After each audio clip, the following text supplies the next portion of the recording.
Welcome back to Coach's Corner. This week we have probably one of the tougher conversations that we've had in our tenure as a little show. We're going to discuss race relations at Rogers High School. In light of what's taking place across the nation currently, we as coaches and educators are going to try to figure out how we can continue to make change. We've discussed and we've looked and we've all seen it. We've all been a part of it where something happens and there's a rise in passion and a rise in support for a movement. But that needs to end in the sense that it's not just pick up and fall off. How can we continue this conversation and how can we move forward? At Rogers High School, we are the most diverse high school in the district. We are continually growing and developing, and at this point in time, we're trying to figure out how we can address and care for the majority of our student population better. So today we're going to look at the conversation about how we can open the door for racial discussion and equality in our high school. We have James Willingham, teacher at Rogers High School, with us. We have Connie Emmanuel Richardson, security guard extraordinaire from Rogers High School. We have Jesse Potes, special ed teacher here at Rogers High School, and Danny Carlson, history teacher at Rogers High School. And then we have a special guest in Moises Iniguez, Rogers alumni. He's student taught at Rogers High School, and he now teaches down in the LA Unified School District.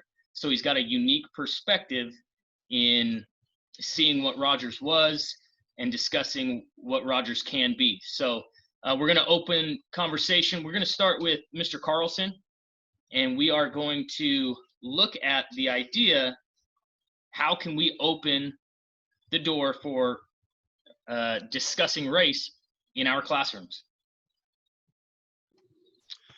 Okay, so thanks for having me on, and I'm going to start real quick with a brief, where I'm coming from, because I only see my 160 students and whatever number of football players and so on.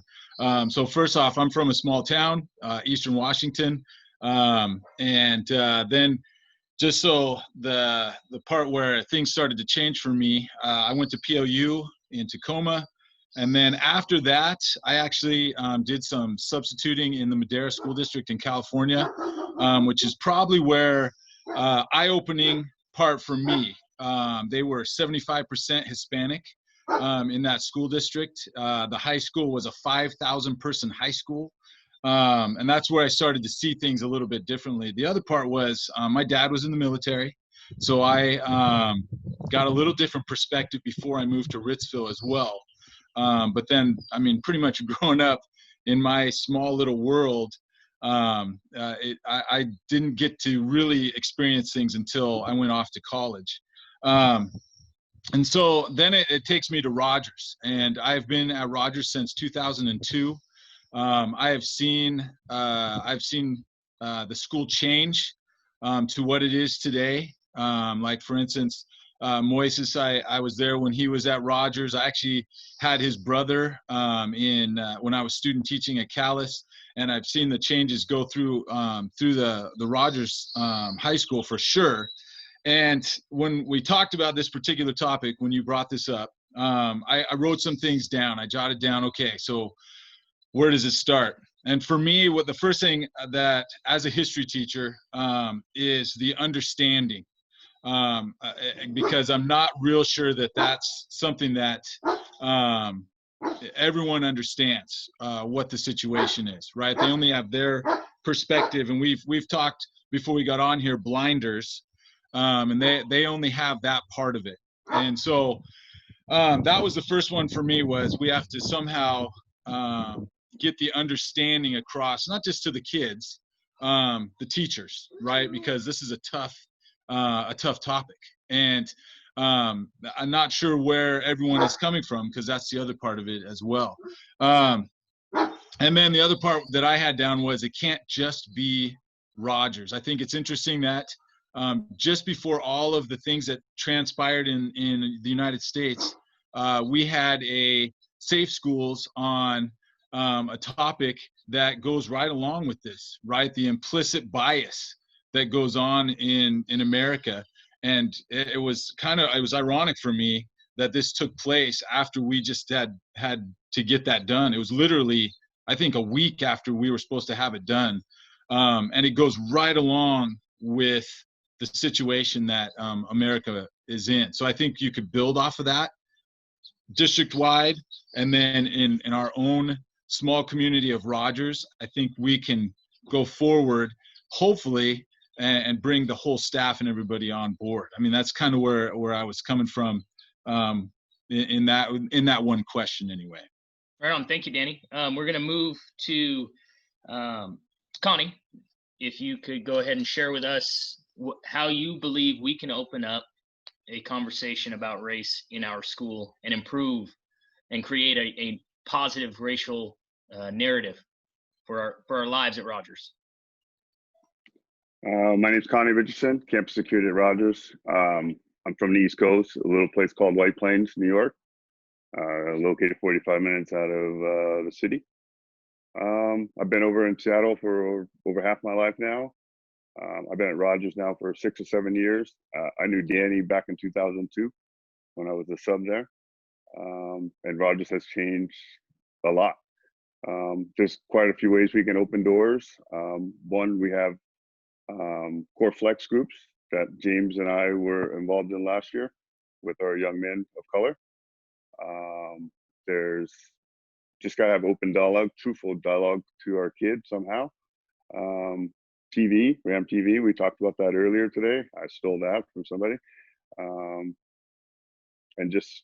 we just got to be, I think if we're honest with our kids and truthful with our kids, I think we'll get more out of our young Black kids altogether. At this point, we'll move on to Jesse. I think about, we have the opportunity to use Ram TV, right? But what can we do individually on our sports teams? What can we do in the hallways to make this work? So I'm Jesse Potes, and I grew up in Bellingham, Washington, which my experience is, I'll admit that I have rose-colored lenses to a lot of experiences because I grew up in a predominantly white town, and I don't have the experiences that many of our young athletes and students have had, or some of my coworkers have had.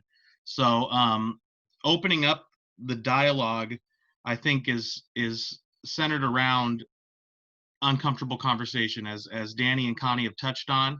I like what Connie said about being honest with the kids and really being approachable in this conversation. And it's going to be uncomfortable for a lot of people, both the students and the staff, but it's something that needs to be discussed. And it does need to be more than just Coach's Corner and more than just Rogers High School.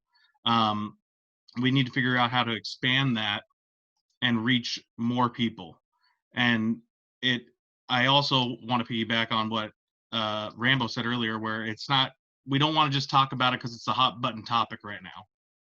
It needs to be, I don't want it to be like in the past where there's an uprising and then we again put up our blinders and just try to move on instead of keep the progress moving forward. So I don't know the best way to do it, but we need to work together to try to make it happen, make conversation happen, and so we can move forward. All right, thanks, Jesse. At this point, we're going to move to Mr. Willingham. Go ahead, take it away, James. I'm James Willingham. I'm originally from Philadelphia. My perspective, I felt, is a little unique because I was in a predominantly African-American community. And then through the military, I got to experience a different way of life and be around a bunch of different cultures. And then what brought me to Rogers after I got my teaching degree, I'm just going to talk about that part, is I already had a different job The reason why I came to Rogers because Mr. Smith said something that shocked me and nobody ever else said before. It's love kids and teach, and it's talking about love all kids. I think that being said, if we love all our kids, we need to love all the kids, not just most of the kids. And we're going to have to learn a little bit about their background. So in your classroom, if you learn about the kid and what's going on at home and their family history, they'll bend over backwards for you, and you get more out of them in your classroom because they know that you care about them as a whole person rather than just like because you coach sports that they just love you when you scoring touchdowns, and then when they see you outside, they're across the street type of thing. So you got to love the whole kids, and I think that it's going to be tough, even for myself to talk about this in the classroom, but I feel like we need to have tough situations because that's going to be everyday life. They're going to deal with this the whole time. And the reason why I got into the teaching part is to level the playing field. Like I had one African American teacher, like third grade. Other than that, it was all white males. And then they just, even though I dressed like Carlson for a reason to make people feel safe. You know what I'm saying? Because they didn't, because they just assumed that if you're a big black guy, you're gonna like rob them or something. You know what I'm saying? So I feel like I got to carry myself a certain way. And I just look at when I was at Roger, I first was saying basically that I was a gang member just for what I was wearing. So if he's saying that to me and I'm an adult, what is he saying to the kids that's not mature enough to handle that? Thank you, James. Yeah. Now at this time, we're going to move to Moises, who's, like I said, a Rogers alumni, teaches down in the LA Unified School District now. Moises Amigas. Thanks for having me on. This is an important discussion. I think a discussion that actually I think a lot of teenagers are having, and it's just I think it's great to have these discussions as adults, because I feel like if we're going to be looking at change in an institution, to put this on kids to solve the problems is going to be something that is going to be incredibly difficult. It's going to be starting with the adults and the professionals. I started out in a farm working town in Eastern Washington, where it was predominantly Latinos, especially specifically Mexican immigrants. And I would move to Las Vegas, spend about 3 years there, and then I would be start out in sixth grade in the Puyallup School District. It was very different, because I think what I was trying to figure out in this I've never been in a suburban neighborhood ever. And, coming from a city or small town city, and then now suburbia, was really different for me. It was definitely a culture shock, because, I'm coming from, immigrant roots. Half my family was born in another country. So, I kind of carried that. That's part of my identity. Or there, in Puyallup, it's a very different place because there's a lot of things that are different. And, for example, you may just be, walking to the store and you see, a sign that says, deport all immigrants, and that's happening in this new neighborhood. I'm like, oh, what does that mean? So I have to ask those questions, to my family members. And thankfully, I had a very civic, active family and a big family. So they were able to teach me these things of how to navigate and to adjust, I guess, help adjust, to teachers who were not used to being around Latinos. I guess, they had their own lives and, they had their blinders, so I think it was eye-opening for them actually to see someone like me who was like, yeah, I was, speaking both languages, but I never spoke Spanish at school. Never, I didn't even want to, honestly, because it was already established, that, hey, this to kind of go along, you don't want to be different, you want to fit in. And fitting in meant, in Puyallup in the early 2000s, and I don't know if people feel the same way today, but fitting in is what everybody else is doing, which is heavy on sports. If you're at sports, you're going to get recognized. And that's something that I just used. went there. My family was like, hey, I have family members that play college football. So they told me, hey, this is kind of where our area is. Okay. So this is where we're going to go. And, at the same time, getting an education was important, but in that process of figuring out who I am and what do I represent when I walk down the hallway, because I would have, teachers who would think that, oh, the reason you're not doing well in English is because you speak Spanish. And, that's why they would use kind of my language, and they wouldn't really know. They didn't know that I didn't really speak Spanish. It was very confusing and shocking, for them, because they thought that, hey, you're brown. Very interesting, because my older brother, he's light skinned, Latino. He has green eyes, and a lot of people will not think he's Mexican. So we were able in the same school to have very different experiences, based upon the color of our skin. We would joke about it because we were just like, man, we're kids. We didn't know. We're trying to live in this new suburban area. So I think, when I went to Rogers, I had successfully found out different ways on how to adjust into the, I guess, more represented culture, So, that's where I, made friends who are older than me. I did have some amazing experiences at Rogers, being part of the wrestling team and being with other, hanging out with just fantastic coaches and great mentors. But at the same time, by the time I graduated, I did have a mixed experience.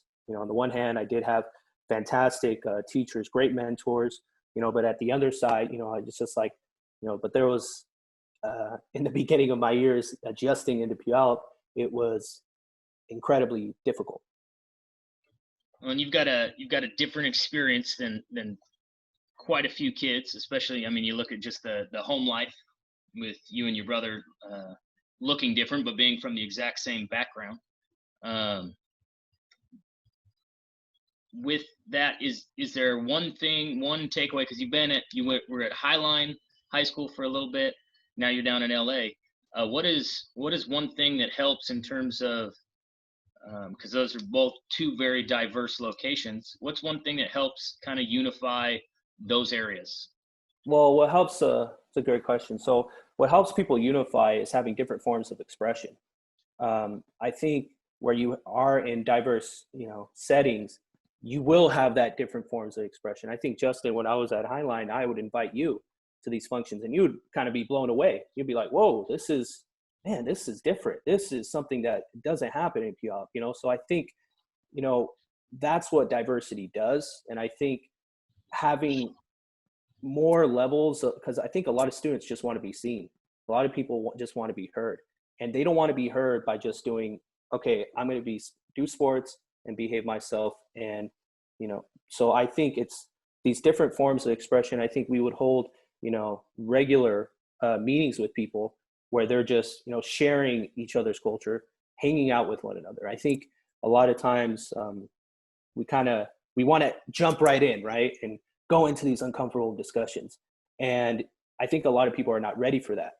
And I think there's a lot of work, in the details to get to that discussion, because the more you hang out with someone, the more you're going to feel a little more comfortable to express yourself truly in those discussions.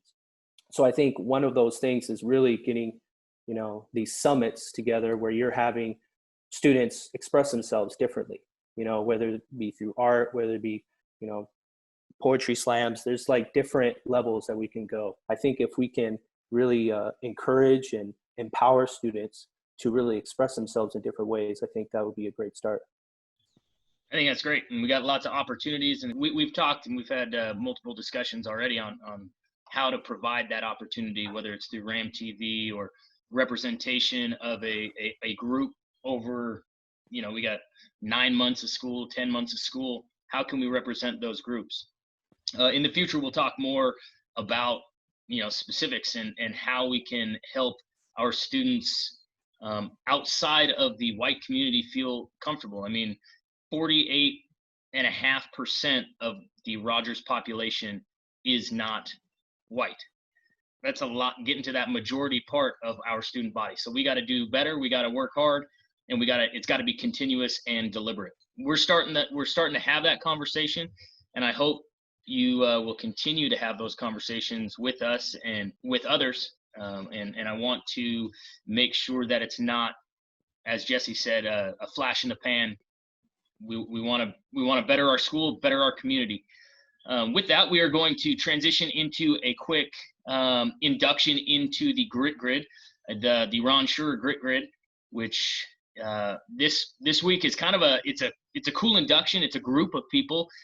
Miss Pancake and her Decision Day folks, they were able to recognize over 250 students, seniors that have decided what they're doing and where they're going after they graduate high school. This is the 5th year of the program, and even in this quarantine pandemic, they were able to rally the troops, get schools represented there, and then military representation there as well.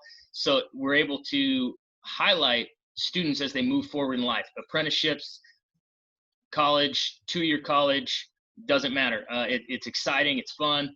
Well done, ladies, and thank you for what you're doing at Rogers High School and trying to serve all of our students and honor the things that they're trying to do as they move on into the community at large. So to close out, thank you, gentlemen, for joining me. We talk about having that uncomfortable discussion, that tough conversation, and I think this is a great start.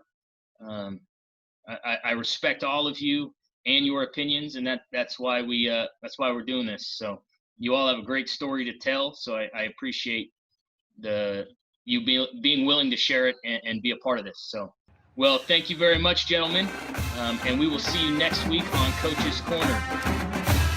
Right on.